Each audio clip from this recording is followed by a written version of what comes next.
Thank you. Thank you. Thank you very, very much. It's a pleasure to be with all of you this afternoon on a really beautiful day.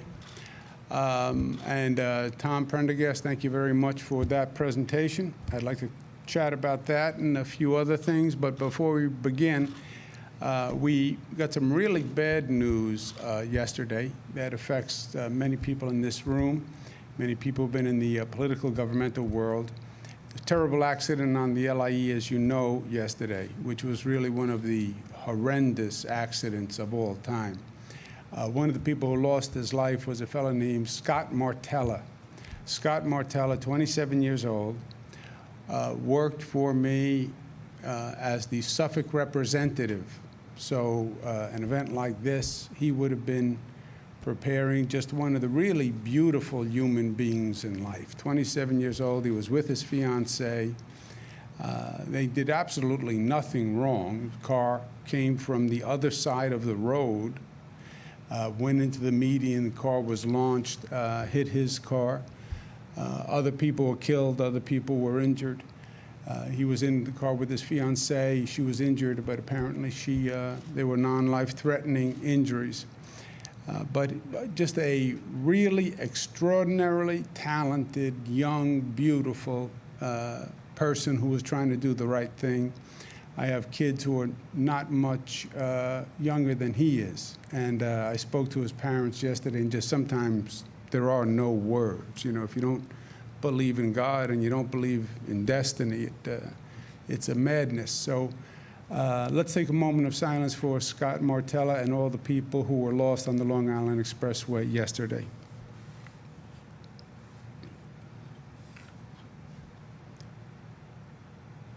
Okay, thank you very much. Today, Tom has gone through the presentation on the track. We were just out looking at this really phenomenal piece of equipment, this track laying machine that comes and puts down the ties and then puts the rail on top of the ties and clamps it all together. And it's quite an impressive machine, and it just shows you how far the technology has come in this entire area. It was really fascinating to see. Apparently this machine just goes all around the country doing just this. But it's central to an important topic. And I'm pleased to join all my colleagues who are here today. And you'll hear from Senator Boyle and Assemblyman Thiel in a moment. But this is a critical function that government performs. You know, we can have all sorts of political debates. Should government do this? Should government do that? What's essential? What's not essential? There is no political debate that government has to do two things. One, public protection, police, military. Two, infrastructure and transportation. Those are two essential functions that must be performed. I don't care if you're liberal, conservative, whatever you call yourself. Those two functions have to be done. And unfortunately, this state has been delinquent in rebuilding its transportation infrastructure, especially its mass transportation. We have squandered decades advancing the infrastructure and the transportation that we should, to an extent that I believe it's hurting the economy and I believe it's hurting the growth of the state. Long Island, northern suburbs in New York, the congestion has gotten so bad that there's almost nowhere to grow because you're beyond the concentric circles of development. The commute in from Long Island is horrendous. It is truly horrendous. We can't have more cars on the road. There are no more roads to build. There's no way to handle that volume on the road. Well, take mass transit. Well, it's the reliability of the mass transit that gives people pause. And the same from the northern suburbs and the northern part of the metropolitan area. Well, where were the improvements? Where were the transportation improvements? Where were the infrastructure improvements? We didn't do it. Why not? It's complicated. Luckily, I wasn't here, so I don't really know. But There are a lot of reasons. One, it was money, and the state didn't have its fiscal house in order, and it didn't have the money to invest in long-term capital projects. Two, there was a lot of gridlock in Albany to begin with, and not a lot of big things were getting done. Number three, there's a high level of skepticism about government. And, well, government is going to do this project. Oh, no, not government. Another government project, all they're going to do is mess it up, and it's going to be late, and it's going to be slow, and it's going to be awful. Well, an essential function, the transportation infrastructure, can only be done by government. Long Island Railroad was built at a time when there were 35,000 people on Long Island. 35,000. You now have 2.9 million people. You have parts of the Long Island Railroad with one track. How can it be? How can it be? I get a report in the morning. It's the same conversation Tom and I have 3 times a week. Report in the morning, extensive delays on the Long Island Railroad. Call up Tom, what happened? A train got stuck on the track. That's the end of the conversation. You have one track, a train gets stuck, that's it. And by the way, a train can get struck. You can take a switch that big goes bad, stops the whole system. Well, where's the redundancy? Where's the second track? Where's the backup track? Well, we don't have one. Why? Well, we didn't build one. But you've been talking about it forever. The second track, third track, been talking about it for decades. Literally decades.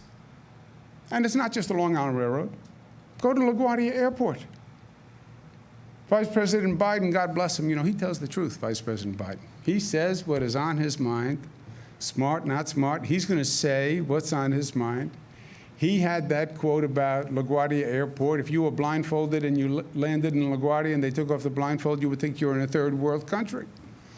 But look at LaGuardia, look at JFK, and then look at any other airport around the world. Look at our bridges and tunnels. They are artwork around the world. And look at ours.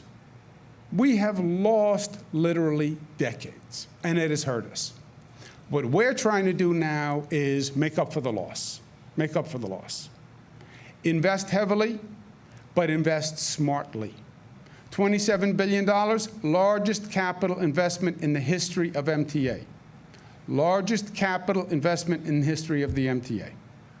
And the applause goes to the Assembly and the Senate for having the vision to pass that. Because the MTA capital plan, it doesn't happen tomorrow. They have to plan, they have to go through environmental reviews, et cetera. So it really is an investment in the future, but the largest capital investment ever. It takes 2 things to get these projects going. Number 1, it takes political courage. And number 2, it takes administrative competence. Why political courage? Because nobody wants government to build anything anywhere. I swear, if government proposed a tulip farm, somebody would say, they should be daisies. The opposition is unbelievable.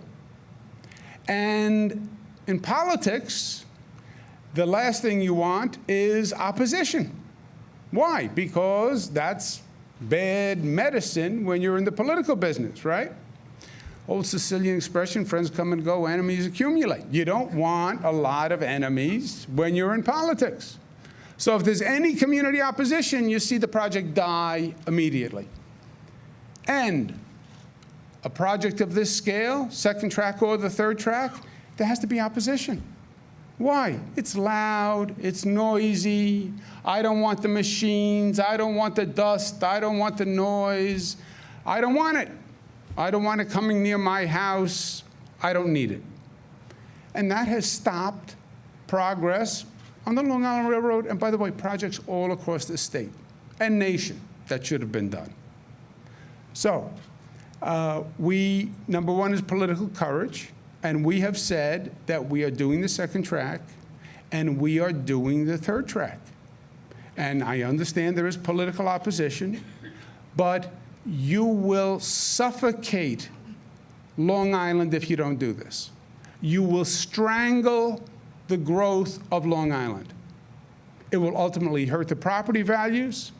The development will go somewhere else. The environment cannot sustain the amount of vehicles we're putting on the road. You have to have a mass transit system that people can rely on. And it's not a morning torture to get to work. And to do that, you have to do the second and third track, and by the way, everything else we're doing. New cars, new electronic system, et cetera. So this is the second track we're talking about now, which we're going to do forthwith. And then the third track. It's not that we haven't learned the lessons from the past. We now do it in a very, very different way. Government actually does very little here. We have what we call design build is the new way that we do this. Design build says, let the Long Island Railroad determine what they want to do, and then contract it out to a private contractor. And let them design it and let them build it. And give them an incentive if they come in early, and give them a sanction if they come in late. And understand that in life, sometimes the most important thing to know is to know what you don't know. Government is not really in the construction business, and they should not be in the construction business. There are people who are in that business. God bless them. Let's use them. So we contract out through design build, and they actually come and do the work, monitored, regulated by government. That's the second track and the third track. The third track was also controversial. We changed the design of the third track. Now when you say the third track, people remember the old one. The old one was a proposal to lay a whole new line, whole new track that disrupted a number of private residences and businesses. This third track is in the same right of way. 0 homes or businesses taken. 0. Well, how can there be opposition? There is still another track that has to be built, and there is still dust and dirt and people who come with large trucks to do the construction. But 0 homes taken. We do the second track, we do the third track, we do them quickly, we do them well. You have a capacity on Long Island you've never had before. And then Tom's point, this is all part of a seamless system, because we're not just doing the LIRR. We're doing the largest capital construction in this state in 50 years. $100 billion. New airport at LaGuardia, modernizing JFK, Penn Station in Farley, which they've been talking about for 110 years, we're actually going to get done. New roads and bridges, new airports in upstate New York, the Midtown Tunnel we're going to redo, the Brooklyn Battery Tunnel we're going to redo, Triborough we're going to redo and modernize. All of this infrastructure has to be brought up to the standards that it can qualify against anything done internationally. And it is possible. It really is possible. I think one of the reasons we lost so much time and so many decades went by, I'm not sure that we believed we could do it at the end of the day. I had a great meeting. No, it was a terrible meeting, actually, but a great experience when I first became governor. I had one of my first staff meetings. I was all excited. And I brought in the whole senior team. Many had been there for many years. And I said, you know, people are so down on government and there's such apathy. Let's find a really big problem, come up with a big solution, and do something really big that engenders confidence once again, that makes people believe once again. And we went around the room, and there were no ideas. And I said, well, we're going to sit here until someone comes up with an idea. And it got near lunchtime, so all of a sudden somebody had an idea, and they said, you can say you are going to replace the Tappan Zee Bridge. I'll never forget. I said, now I'm a lawyer. My father was a lawyer.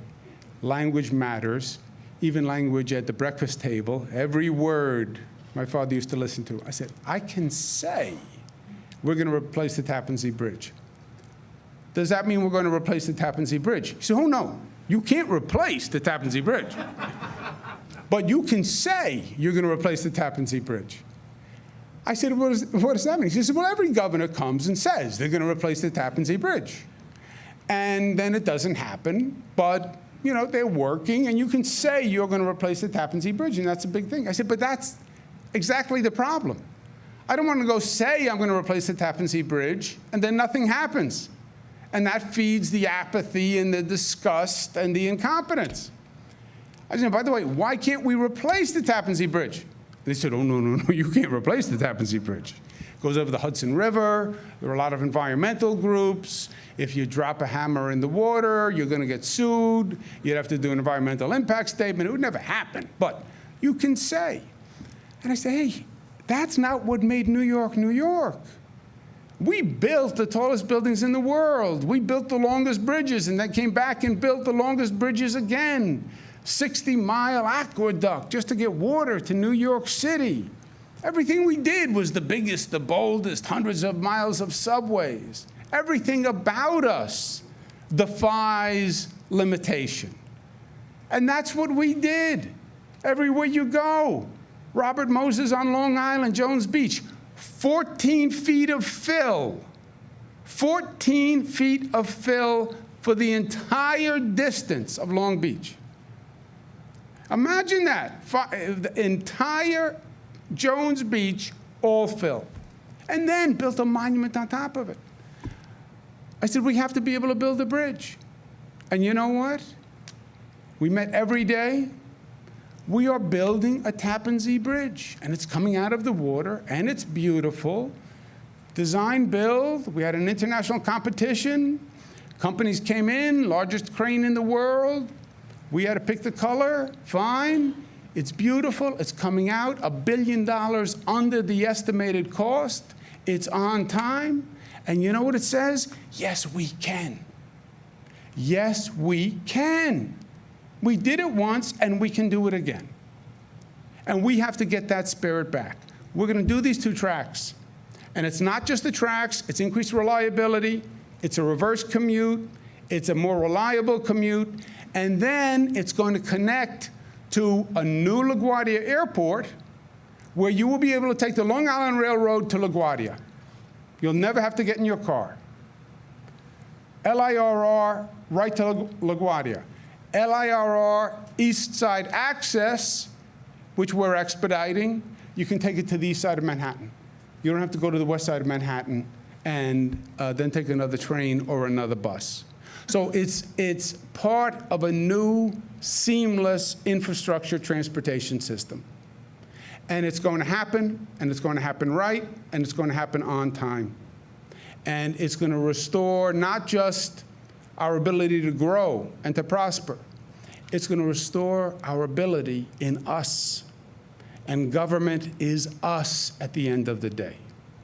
It's not a foreign being, these people who condemn government like it's another place. Government is us, and we can do this, and we will do this. And I applaud Tom Prendergast and his team who are bringing an entirely new culture. Because he's right, the MTA's way was, we'll do it when we do it, and that's it. No, we're going to do it now. We're going to do it faster than ever before and better than ever before because people are being inconvenienced every day that we don't do it. That has to be the attitude. And that is the new attitude. And you see it being evidenced all across the system. I want to thank my colleagues from the Assembly and the Senate who are here. This was a lot of money. It was a wise investment. And I applaud their vision in doing it. I want to thank our partners in the labor movement who are here. I want to thank the labor movement, not just who is doing the construction, but the labor movement like Anthony Simon that run the railroad and have been full partners in helping make this project a reality. And I want to thank the people of Long Island. I know they're skeptical about government projects. I know that. Thank you for giving us the benefit of the doubt and the chance to show you that, yes, we can still run a railroad, and we can do it well. Thank you, and God bless you.